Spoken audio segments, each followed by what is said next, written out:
Arrabbiata, as many people know, means angry because of the heat of the chilies. However, this is an old world recipe, and what constituted spicy long ago is a far cry from what it means today. This dish has been ruined by many chefs, making it nothing more than red pepper flakes in tomato sauce. Arrabbiata dates back to the time when the Romans reached North Africa, and it originally contained garum, which is a spicy anchovy sauce that was as expensive as gold ounce for ounce. So while this recipe is not authentic compared to either the original Roman version or the current Italian interpretation, it is far more complex and deeper in flavor than you'll probably find anywhere else, and above all, it is certainly delicious. Now we have the ingredients set up here. Normally I use dried red serrano chilies, ones that I dried myself for most cooking applications. This is one of the exceptions. When you buy the crushed red pepper flakes in a jar, it's usually not really cayenne. It's usually a mixture of chilies, believe it or not. So this is the real thing, and I'm going to grind it up in a food processor to use for this. I've got a couple of vine-ripened tomatoes and passata. Why am I using both of these?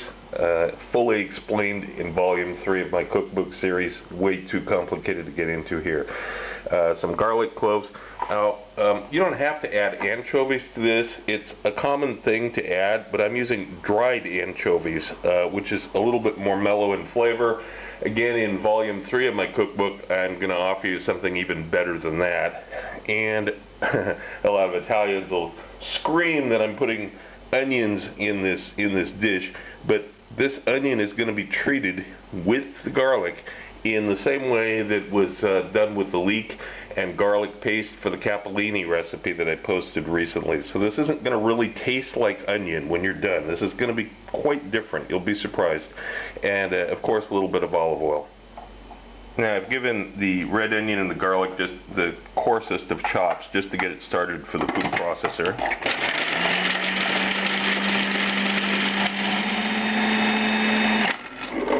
And this is what you want to see.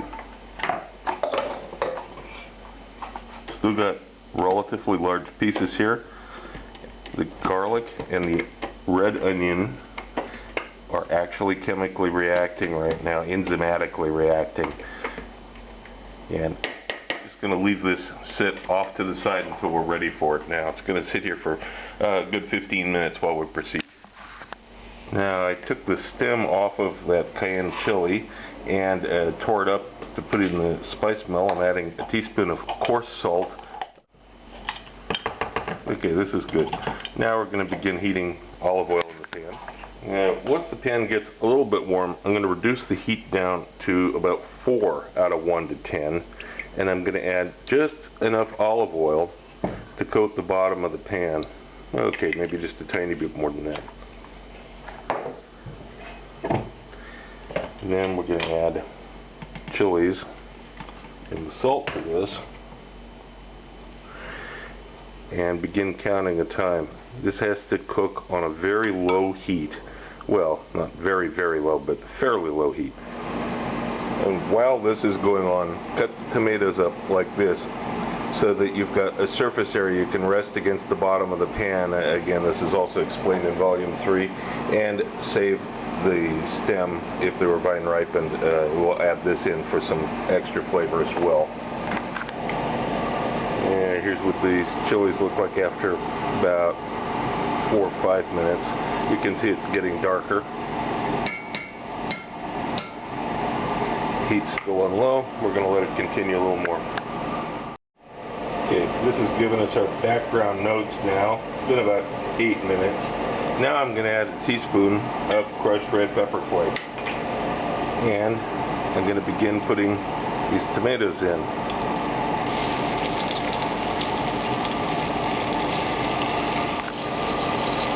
Now, when all tomatoes are in, I'm going to increase the heat just a little bit, up to about 5.5, and let it cook like this for a few minutes until the tomatoes begin to actually brown on the bottom. You can stir this a little bit. This is what it looks like after about 5 minutes. You need to keep a watch on the bottom here. We're looking for some actual caramelization of the tomato skin.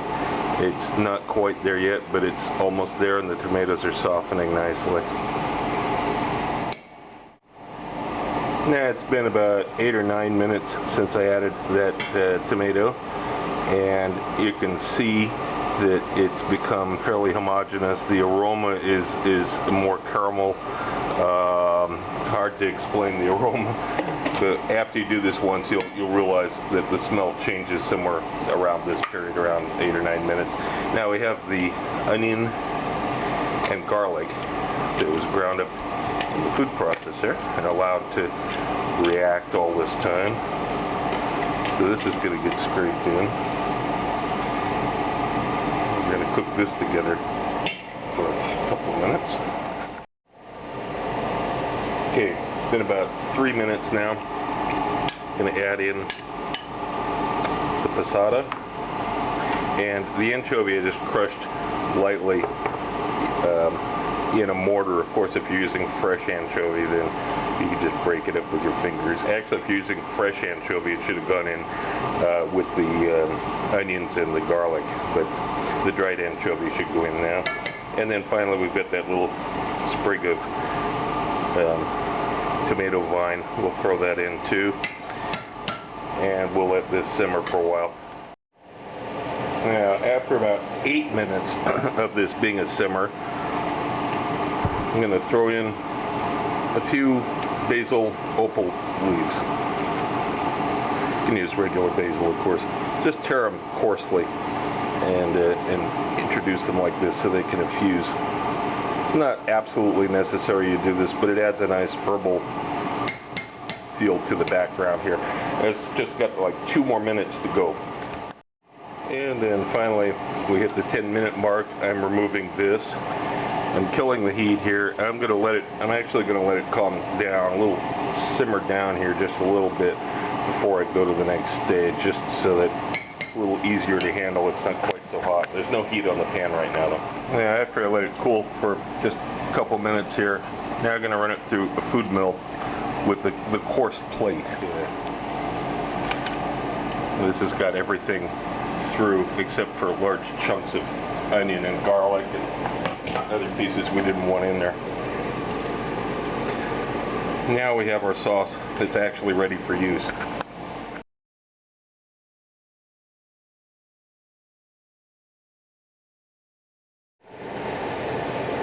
And when it's time that you actually want to make this, of course, you begin boiling the penne, or the portions that you're going to make of it. And on another burner, on a large non-stick skillet, melt a tablespoon of butter. Yeah, I know, the Italians are going to scream, you can't put butter in this. Well, you know what? I go with what tastes good, and also what pleases people. And I get compliments on this all the time from Italians because they don't know what's in it. Now, butter's melted. The pasta is very al dente. Package directions say 11 minutes. I've only cooked this for just under 9 minutes. So this is definitely not cooked enough. First, set it up here. We're going to toss it with the butter, get it all in.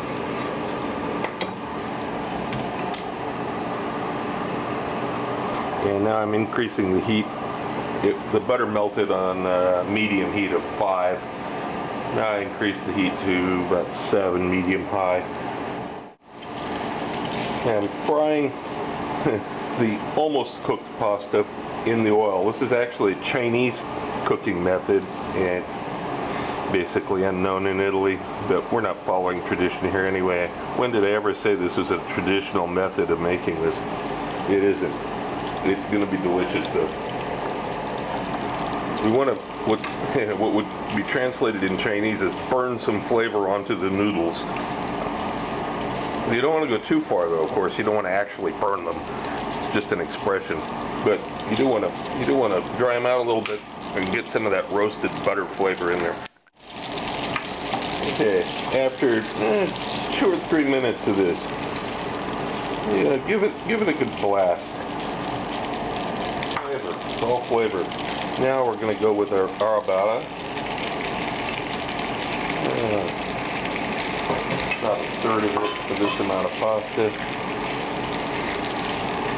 This mixed in.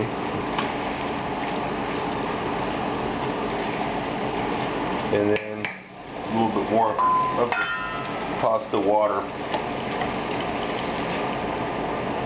Got a ladle full of that, and we're going to cook this down until it's almost dry again. That'll finish cooking the pasta, and it'll make sure that the sauce is incorporated well with the pasta. And then we just add the cheese and some freshly minced parsley on top.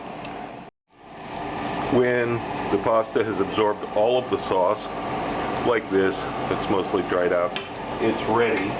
However, I'm going to add, it's like a little tablespoon or so more of the Arrabbiata, just to kind of kick it up a little bit, bring in some of the fresher flavors. The advantage you have of making the sauce ahead of time. You've got it in a separate bowl, so you can portion it out at different times as the pasta's cooking. Okay, this is ready to plate up now.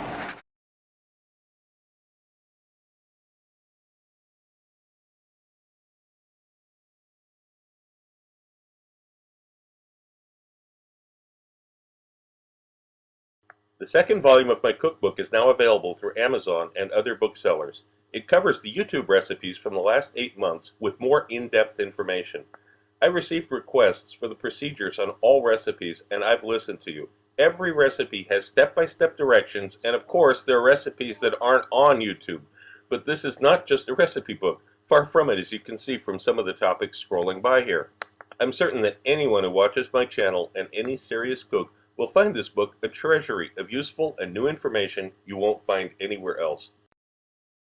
If you want to know more about my adventures as a chef around the world and have some great laughs along the way, be sure to check out the video tour of my book, 40 Years in One Night. It's up on YouTube right now. Click the link. Also look for my cocktail book, Cocktails of the South Pacific and Beyond, Advanced Mixology, available through Amazon online.